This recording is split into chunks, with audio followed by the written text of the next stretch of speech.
আসসালামু আলাইকুম। কেমন আছো তোমরা? আলহামদুলিল্লাহ। বিগত ক্লাসগুলো তোমাদের কেমন লেগেছে? তোমরা কি বুঝতে পেরেছো? ভালো বুঝতে পেরেছো? তো আজকেও তোমাদের জন্য আমি কোন ক্লাস নিয়ে আসলাম? Changing sentence, assertive to imperative, assertive to imperative. এর দুটো নিয়ম করেছি আমি। কয়টা? ইনশাল্লাহ এই দুটো নিয়মের মধ্য দিয়ে তোমাদের অ্যাসার্টিভ টু ইম্পারেটিভের সমস্যা সমাধান হয়ে যাবে। একদম সহজ টেকনিক, তবে বেশি বেশি কিন্তু তোমাদের প্র্যাকটিস করতে হবে। ঠিক আছে? আচ্ছা দেখি তো এখানে 1 নম্বর নিয়ম আমি কি লিখেছি? অ্যাসার্টিভ সেন্টেন্সে প্রথমে যদি সেকেন্ড পারসন থাকে। আচ্ছা, পারসন কত প্রকার তা তো তোমরা জানো। ফার্স্ট 3 প্রকার: ফার্স্ট পারসন, সেকেন্ড পারসন আর থার্ড পারসন। বহুবার তোমাদের এটা দেখাইছি এর পূর্বে। তো সেকেন্ড পারসন যদি সেন্টেন্সের প্রথমে থাকে, এরপর যদি model auxiliary verb should, might, ought, to, এটা টু আছে একটা, এগুলো কোনো একটা থাকে, তারপর ভার্ব আবার অতিরিক্ত অংশ থাকতে পারে।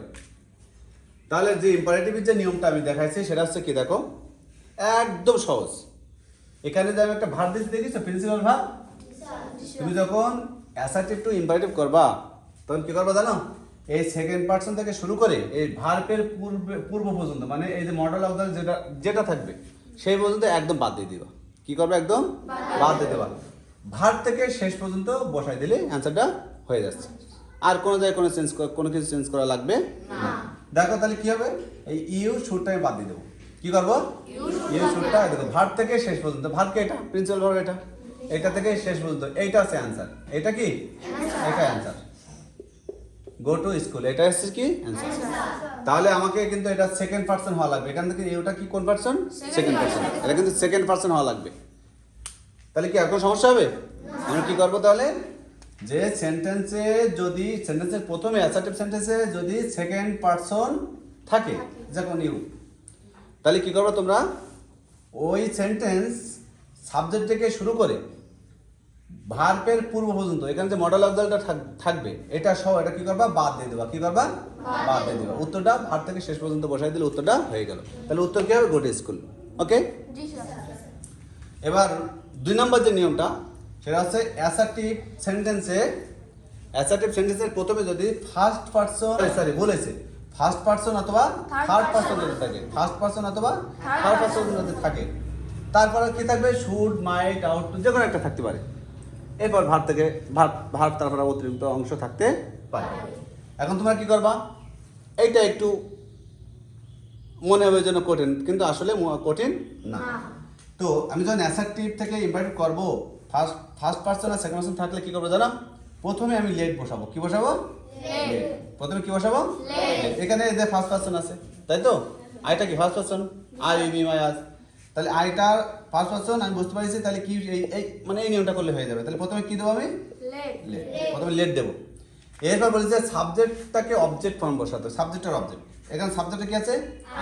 এগুলো তোমাদের আগে আমি করাইছি যে আই থাকলে কি হবে?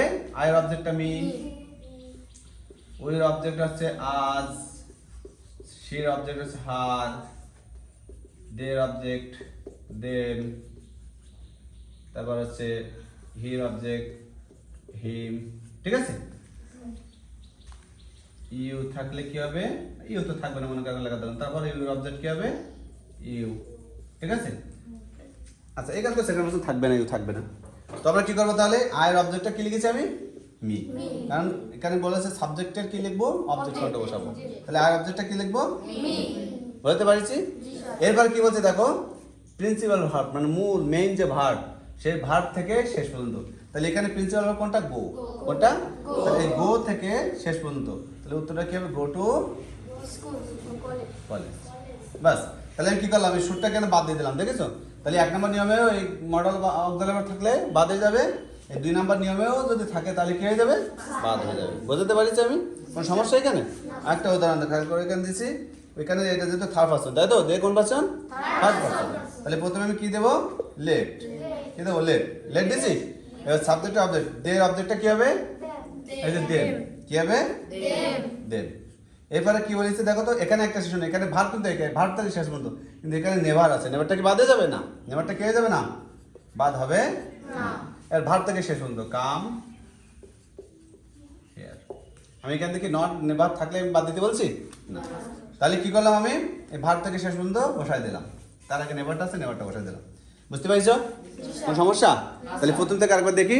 প্রথমে কি করব, 1 নম্বর নিয়মে যদি প্রথমে অ্যাসার্টিভ সেন্টেন্সে প্রথমে সেকেন্ড পারসন থাকে, তাহলে আমরা প্রথমে কি করব, তারপর মডেল অফ দলের ভার্ব, তারপর প্রিন্সিপাল ভার্ব এগুলো থাকে। তাহলে আমরা কি করব, সেকেন্ড পারসন আর যে ভার্বটা থাকবে সাহায্যকারী ভার্ব এটা বাদ দিয়ে দেব, দিয়ে কি করব, এই ভার্ব থেকে মেইন যে ভার্ব, এই ভার্ব থেকে শেষ পর্যন্ত বসাই দেব। তাহলে ইউ, এখানে সেকেন্ড পারসনটা ইউটা বাদ দিলাম, পাশাপাশি এটা কি করলাম, এই সেকেন্ড পারসন এই মধ্যে কি করে দিলাম, বাদ দিয়ে দিলাম, ক্রস। তারপর এটা বাদ দিলে কোথা থেকে শুরু হবে, গো থেকে, তাই তো, গো টু স্কুল, এটা হচ্ছে প্রিন্সিপাল ভার্ব, তাই তো। এরপরে কি সেকেন্ড পারসনটা কি বলেছি, ওই 2 নম্বর নিয়মটা কি বলেছি, যদি অ্যাসার্টিভ সেন্টেন্সে ফার্স্ট পারসন অথবা থার্ড পারসন থাকে, তারপর মডেল ভার্ব, তারপর প্রিন্সিপাল ভার্ব, তাই না, এগুলো থাকে। তোমরা কি করবা, ইম্পারেটিভ সেন্টেন্সে প্রথমে লেট বসাবা, প্রথমে কি বসাবা, কিন্তু পার্সনটা কি ফার্স্ট পারসন অথবা থার্ড পারসন থাকা লাগবে কিন্তু। তাহলে ফার্স্ট পারসন আছে এখানে আই, তাই না, তাহলে প্রথমে লেট বসাবো, আমার লেট বসাইছি। এরপরে কি বলেছে, সাবজেক্ট অবজেক্ট ফর্ম, এই সাবজেক্টটা আয়ের অবজেক্টটা কি লিখেছি আমি, মি, এখানে মি বসালাম। এরপর বলছে প্রিন্সিপাল ভার্ব, মানে মেন ভার্ব থেকে শেষ পর্যন্ত, এখানে প্রিন্সিপাল ভার্ব কোনটা, গো, এই গো থেকে শেষ পর্যন্ত আমি কি করলাম, বসাই দিলাম, গো টু কলেজ। এটাও তাই করলাম, প্রথমে লেট বসালাম, তাই তো, যেহেতু থার্ড পারসন। এবারে শুটটা বাদ দিয়ে দিলাম, এবারে সাবজেক্টের অবজেক্ট ফর্ম বসালাম, এই যে দের অবজেক্টটা কি হবে, দেব। এবারে নেভার থেকে আমি শেষ পর্যন্ত বসাই দিলাম। বুঝতে পারছো তোমরা? কেমন লেগেছে? বেশি বেশি প্র্যাকটিস করতে হবে কিন্তু অবশ্যই। Thank you.